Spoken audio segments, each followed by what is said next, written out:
Netherlands का visit visa आप Pakistani passport पर किस तरीके से हासिल कर सकते हैं। कौन से स्टेप्स को फॉलो करके आप नीदरलैंड्स का वीज़ा पाकिस्तानी पासपोर्ट पर इजीली हासिल कर सकते हैं और overall visa ratio Pakistani passport पर क्या आ रही है और आपको अपॉइंटमेंट्स कितने टाइम बाद की इजीली मिल जाती हैं। अस्सलाम वालेकुम, welcome to my YouTube channel visa culture and vlogs. Visa culture and vlog साथ मैं हूं आपका दोस्त ज़िशान सदीक। अगर अभी तक आपने हमारा यूट्यूब चैनल सब्सक्राइब नहीं किया तो आपसे रिक्वेस्ट है हमारा यूट्यूब चैनल सब्सक्राइब कर लें और साथ में बेल आइकन लाजमी प्रेस कीजिएगा ताकि आने वाले जो भी व्लॉग्स हो वीज़ा रिलेटेड फीचर्स हो वो आपके पास टाइम बाय टाइम पहुंच सकें। आज के इस व्लॉग में हम बात करेंगे नीदरलैंड्स वीज़ा के बारे में कि नीदरलैंड्स का वीज़ा आप किस तरीके से हासिल कर सकते हैं, रिक्वायर्ड डॉक्यूमेंट्स क्या हैं, वीज़ा फीस क्या है, वीज़ा रेशो ओवरऑल क्या आ रही है। तो तमाम तर तफसीलात आज के इस व्लॉग में आपके साथ शेयर करेंगे।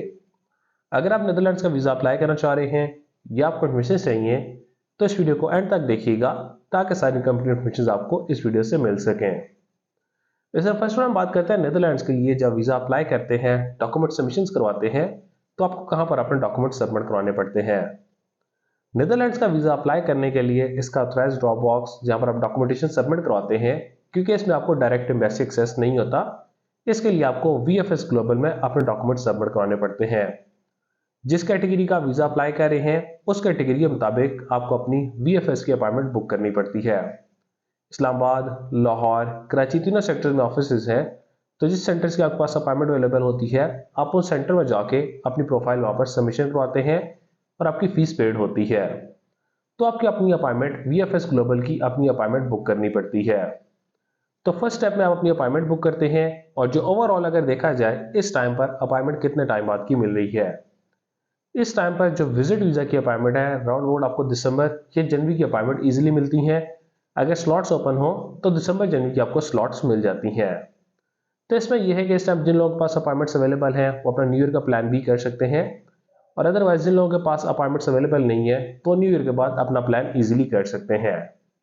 तो फर्स्ट स्टेप आप अपनी अपॉइंटमेंट बुक करते हैं। अपॉइंटमेंट बुक होने के बाद आप सारी फाइल रेडी करते हैं जो आपने प्रेजेंट करनी होती है, जिसकी बेस पर आपके डॉक्यूमेंट्स की बेस पर आपका डिसीजन होता है। वो सारे आपको डॉक्यूमेंटेशन रेडी करने पड़ते हैं। इसमें कोई भी आपको एक्स्ट्रा डॉक्यूमेंट्स नहीं चाहिए होते। अगर आप बिजनेस विजिट वीज़ा अप्लाई करते हैं तो तब आपको इन्विटेशन चाहिए होते हैं। अगर आप फैमिली विजिट वीज़ा का ऑप्शन सेलेक्ट करते हैं तो उसके लिए आपको प्रॉपर ये है वहाँ से आपको इन्विटेशन चाहिए होते हैं। अगर आप नॉर्मल टूरिज्म के लिए जाना चाह रहे हैं, वहाँ पर आप घूमने फिरने के लिए जाना चाह रहे हैं, टूरिस्ट वीज़ा के लिए आपको इन्विटेशन रिक्वायर्ड नहीं होता।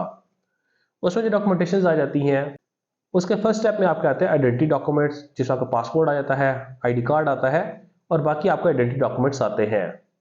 देन उसके बाद आपके टैक्स के डॉक्यूमेंट्स आते हैं, आपके टैक्स रिटर्न लास्ट 2 ईयर्स के आते हैं और उसके बाद सोर्स ऑफ इनकम, क्या आप पाकिस्तान में क्या कर रहे हैं, जॉब कर रहे हैं, बिजनेस कर रहे हैं, फ्रीलांसिंग है, तो आपको ये बिजनेस और सोर्स ऑफ इनकम के डॉक्यूमेंट्स प्रोवाइड करने पड़ते हैं। उसके बाद आपकी लास्ट 6 मंथ की स्टेटमेंट आती है, आपकी अपडेटेड स्टेटमेंट होनी चाहिए और अकाउंट बैलेंस इस टाइम पर अगर आप न्यू ईयर के अप्लाई करना चाह रहे हैं तो 15 लाख आपके अकाउंट में बैलेंस होना चाहिए। अगर आप न्यू ईयर के बाद वीज़ा अप्लाई करते हैं तो मिनिमम 12 लाख रुपए आपके अकाउंट में बैलेंस होना चाहिए और अगर आप बिजनेसमैन हैं, आपके पास बिजनेस की स्टेटमेंट है तो भी आप साथ में यूटिलाइज कर सकते हैं।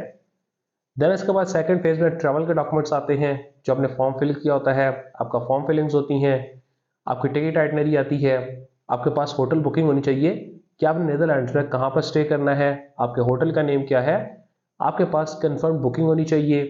उसके बाद आपको वीज़ा रिक्वेस्ट लेटर रेडी करना पड़ता है कि आप एम्बेसी को रिक्वेस्ट करते हैं कि हमें वीज़ा ग्रांट किया जाए। उस वीज़ा रिक्वेस्ट लेटर में आप अपनी सारी प्रोफाइल को डिस्क्राइब करते हैं और एम्बेसी से रिक्वेस्ट करते हैं। देन आपकी ट्रैवल आइटनरी आती है कि आप नीदरलैंड्स में कितने दिन का स्टे कर रहे हैं, आपने कौन कौन सी सिटीज़ में विजिट करना है, आपका ट्रैवल प्लान है वो आप ऐड उसमें करते हैं।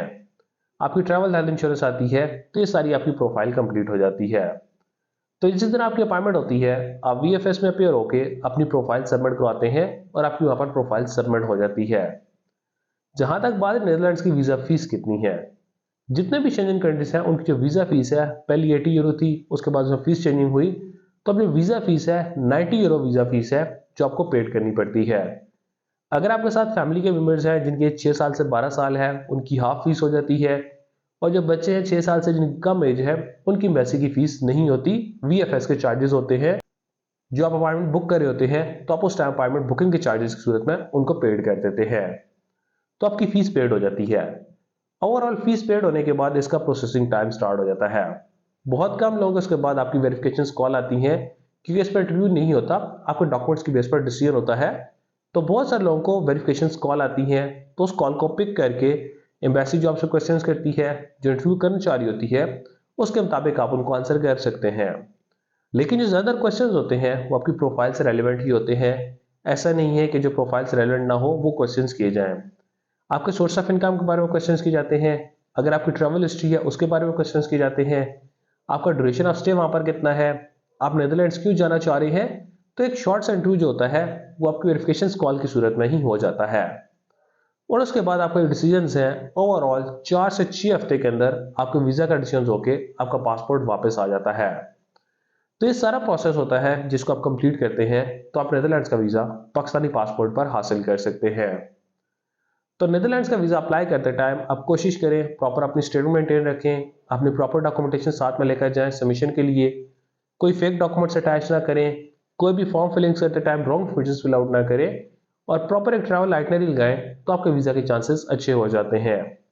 और इसमें एक चीज़ ये है कि आपके पास कंफर्म होटल बुकिंग होनी चाहिए, डमी नहीं होनी चाहिए, या बुकिंग अटैच करें और वो आपके बाद कैंसिल हो जाए, वो बुकिंग आप कभी उस पर अटैच ना करें। तो अगर आप इन चीज़ों को फॉलो करेंगे तो आपका नीदरलैंड्स के वीज़ा के चांसेस थोड़े से ज़्यादा हो जाते हैं। तो अगर आप नीदरलैंड्स का वीज़ा अप्लाई करना चाह रहे हैं या आपको नीदरलैंड्स की अपॉइंटमेंट चाहिए, तो स्क्रीन पर दिए कॉन्टैक्ट नंबर पर आप हमारे साथ रब्ता कर सकते हैं, अदरवाइज आप हमारा ऑफिस विजिट कर सकते हैं। Kamal express and hoodies private limited, Islamabad D Chowk हमारा ऑफिस है, तो आप हमारे ऑफिस विजिट कर सकते हैं ताकि हम आपको ट्रैवल से रिलेटेड बेस्ट सर्विसेज प्रोवाइड कर सकें। Thank you so much.